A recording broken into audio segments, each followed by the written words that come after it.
May 18, 1934, 02:14 a.m., rural outskirts of Joplin, Missouri.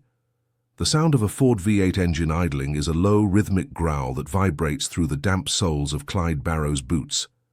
The air smells of wet limestone, burnt lead, and the cheap, metallic scent of moonshine. In the passenger seat, Bonnie Parker is tapping a cigarette against the dashboard, her eyes fixed on the rearview mirror. A black Hudson sedan has been trailing them for 3 miles, its headlights dimmed to amber slits. Suddenly the Hudson surges forward, swerving to block the narrow dirt road. The screech of tires on gravel cuts through the night like a blade.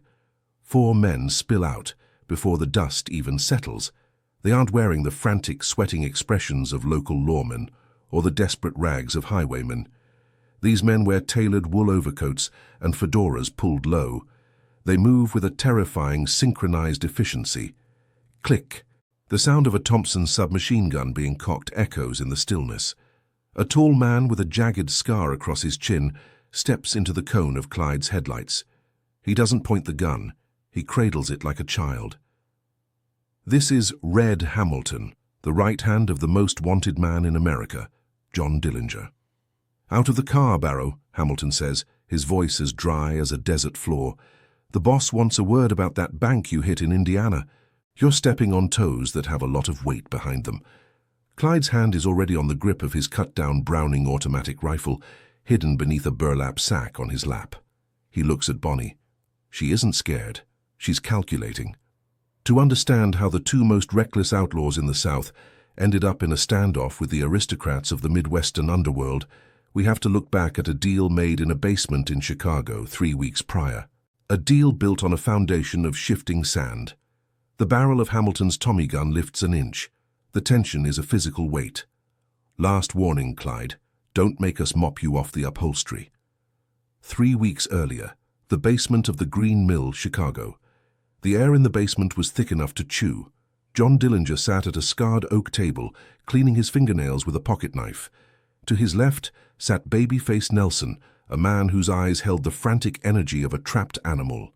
To his right, a representative from the Outfit, the remnants of Capone's empire. "The Barrow gang is a liability," the Outfit man said, flicking an ash onto the floor. "They're messy. They kill deputies for sport. It brings the feds into the towns where we do business. When the heat gets too high for them in Texas, they come north. They're burning our safe houses." Dillinger didn't look up.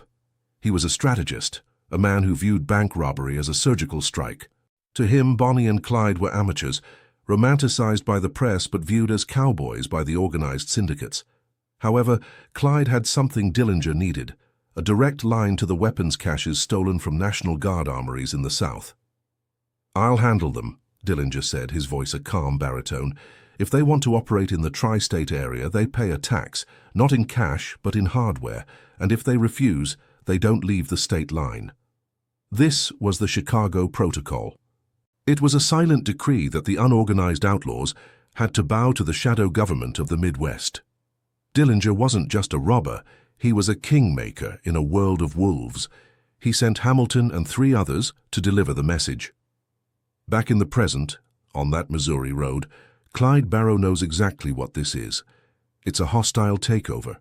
He shifts his weight, his finger tightening on the trigger of the bar. He knows that if he fires, the road becomes a graveyard.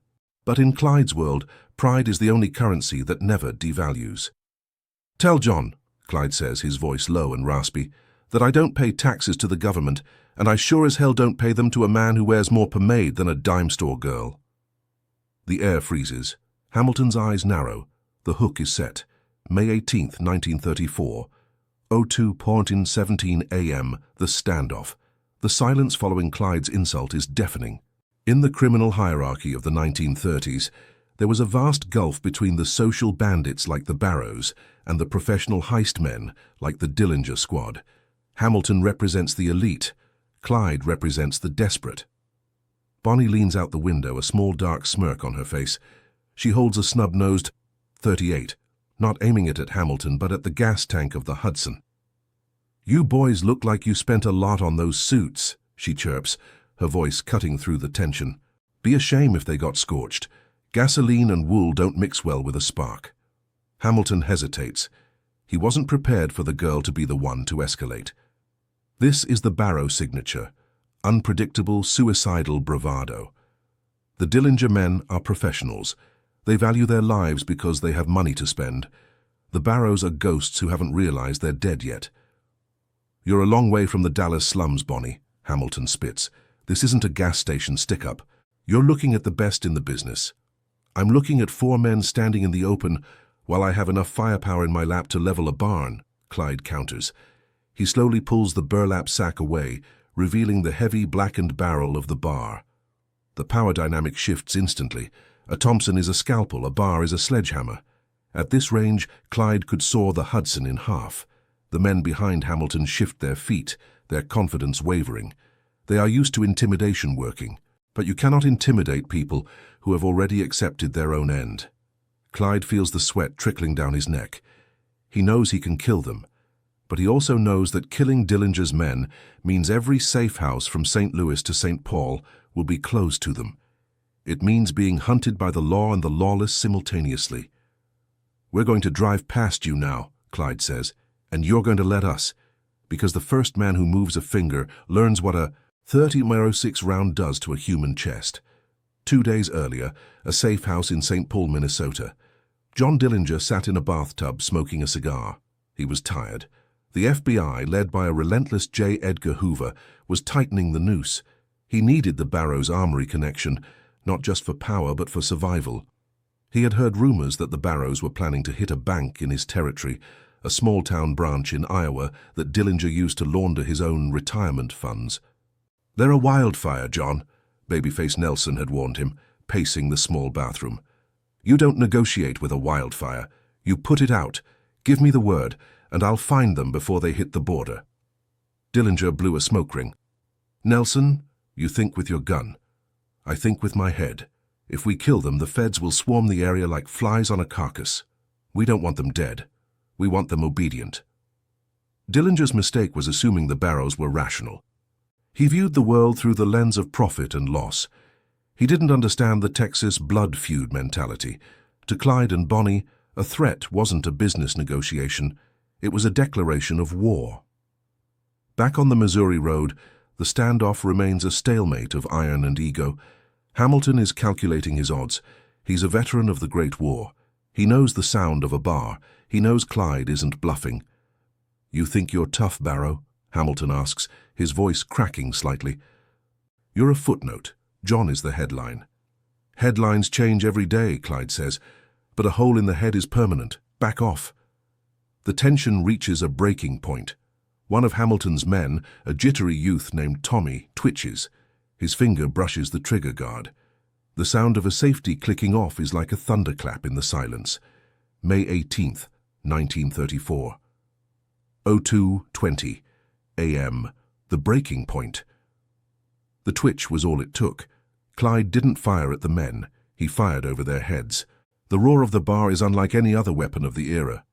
It's a rhythmic, thumping cadence that shakes the very earth. The muzzle flash illuminates the woods in strobe-like bursts of white light. The trees behind the Hudson sedan shredded. Leaves and bark rained down on the Dillinger crew. The sheer volume of the sound sent Hamilton diving for the ditch. The other 3 men scrambled behind their car, their professionalism evaporated by the raw, industrial power of the military-grade rifle. "Next one goes through the radiator," Clyde screams over the ringing in his ears. Bonnie is laughing. It's a high, jagged sound that chills Hamilton to the bone. She's leaning out the window, firing her .38 into the air, adding to the chaos. To them, this is a game. To the Dillinger men, this is a catastrophe. "Stop! Stop!" Hamilton yells from the dirt. "Barrow, you fool! You'll bring every sheriff in the county."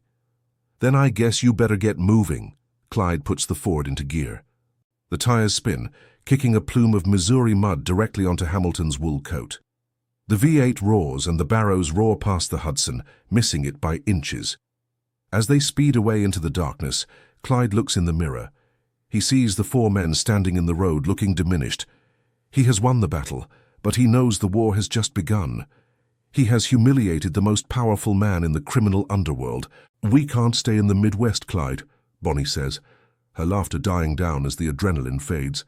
Her face looks pale in the dashboard light. Dillinger won't let that go. He can't. Let him come, Clyde mutters. He's just a man in a suit. I've been running from the devil since I was 16. John Dillinger is a step down. But Clyde is wrong. Dillinger isn't just a man, he's a network. And the network has just been alerted that the Barrows are no longer just a nuisance. They are an enemy. May 19, 1934. 10:00 a.m. An apartment in East St. Louis. John Dillinger sat at a small breakfast table, staring at Hamilton. The red was no longer red, he was gray. His expensive suit was ruined, stained with the filth of a Missouri ditch.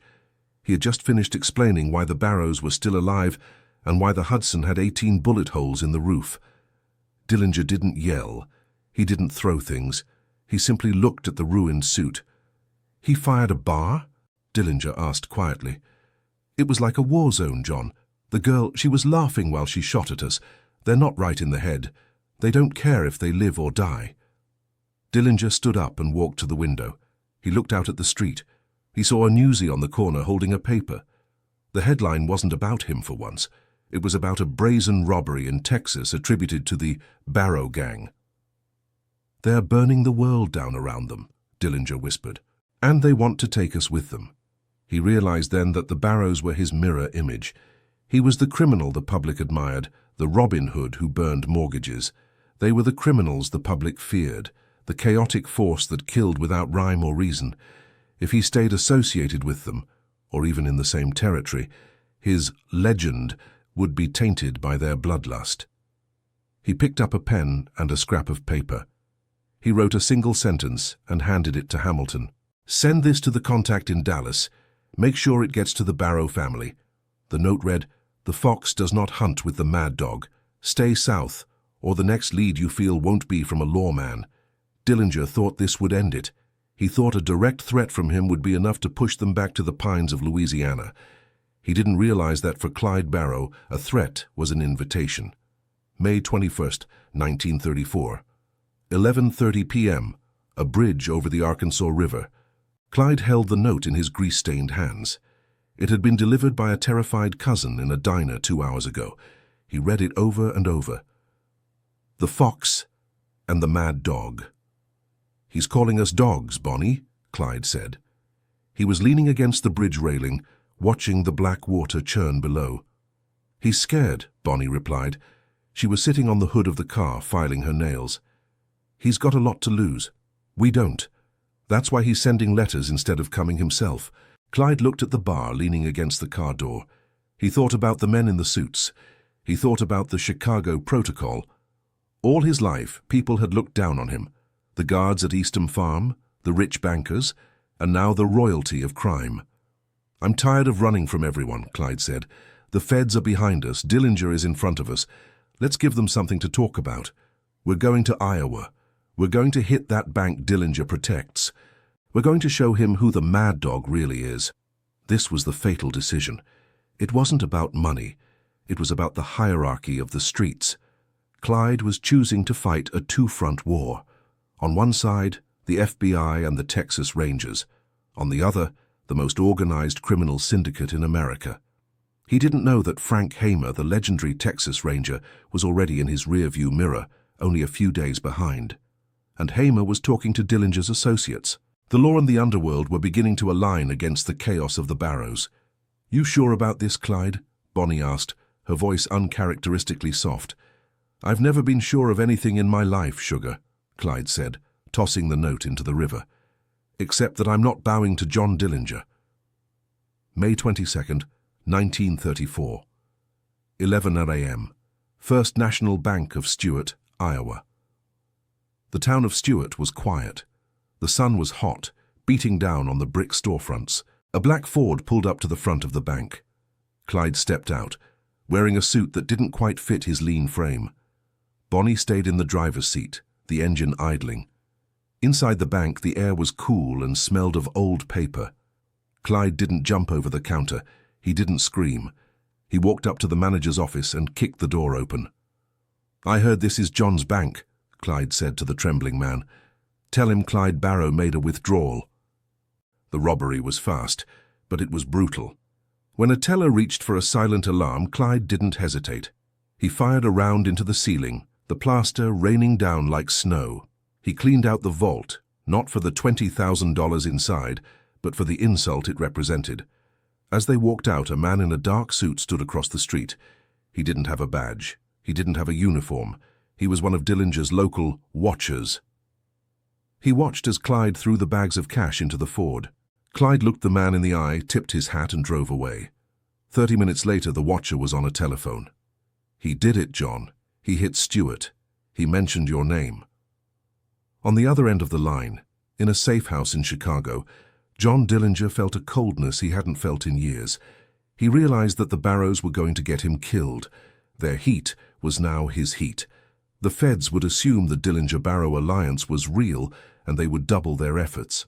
"Give the Rangers the location of the next meet," Dillinger said, his voice trembling with a rare flash of anger.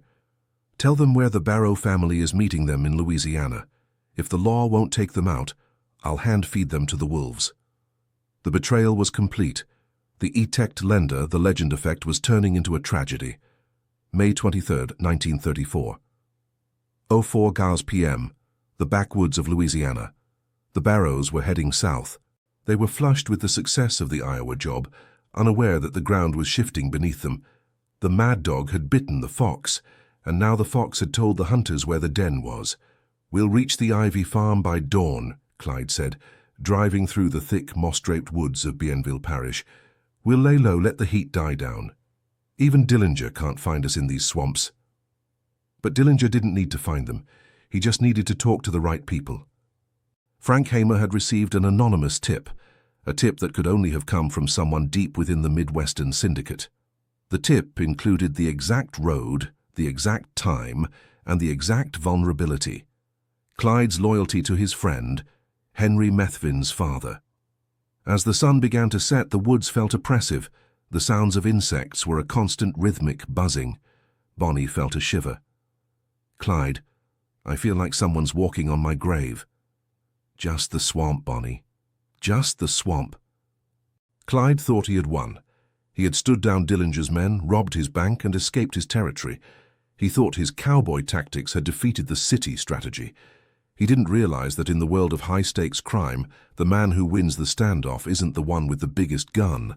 It's the one who controls the information. Dillinger sat in a movie theater in Chicago that night, watching a newsreel of the Barrows, Iowa robbery. He watched the grainy footage of the chaos they left behind. He knew that by tomorrow the Barrow gang would be a memory. He had sacrificed them to save his own legend. "Lealdad," he whispered to the empty air. "Loyalty is a luxury for people who aren't being hunted." May 24, 1934, 09:15 a.m., Highway 154, Louisiana. The morning was bright and clear. The Ford V8 hummed along the dusty road. Clyde saw Ivy Methvin's truck parked on the shoulder, a tire seemingly flat. He slowed down. He was a man who looked after his own. Hidden in the brush, Frank Hamer and 5 other lawmen waited. They didn't shout, "Halt!" They didn't offer a surrender. They had 150 rounds of ammunition ready. As Clyde slowed to a crawl, the world went silent for a heartbeat. In that silence, Clyde saw the movement in the bushes. He saw the glint of a rifle barrel. He realized in that final second that this wasn't just a police ambush. It was a setup too perfect to be just luck. He thought of Hamilton on the Missouri Road. He thought of the note, "The fox does not hunt with the mad dog." The first shot shattered the windshield. Then came the roar, a cacophony of lead that made the Iowa bank robbery sound like a whisper. 167 bullets tore through the steel, the glass, and the flesh of the 2 most famous outlaws in history. When the smoke cleared, the legend was over. In Chicago, John Dillinger read the extra edition of the newspaper. Barrow and Parker slain in ambush. He folded the paper neatly. He had bought himself 2 more months of life by selling out the mad dogs, but he knew his time was coming too. The same effect lender that had consumed them would eventually find him at the Biograph Theater. The underworld had purged its most chaotic elements, but the price was a permanent stain on the honor of the thief. The standoff in Missouri had been the beginning of the end, not because of the guns, but because of the egos involved. What would you have done? Would you have bowed to the boss to save your life, or would you have gone out in a blaze of glory like Clyde, knowing the cost was everything? Leave a comment below. If you want more stories about the hidden wars of the 1930s, hit that subscribe button. The legend only lives as long as we keep telling it.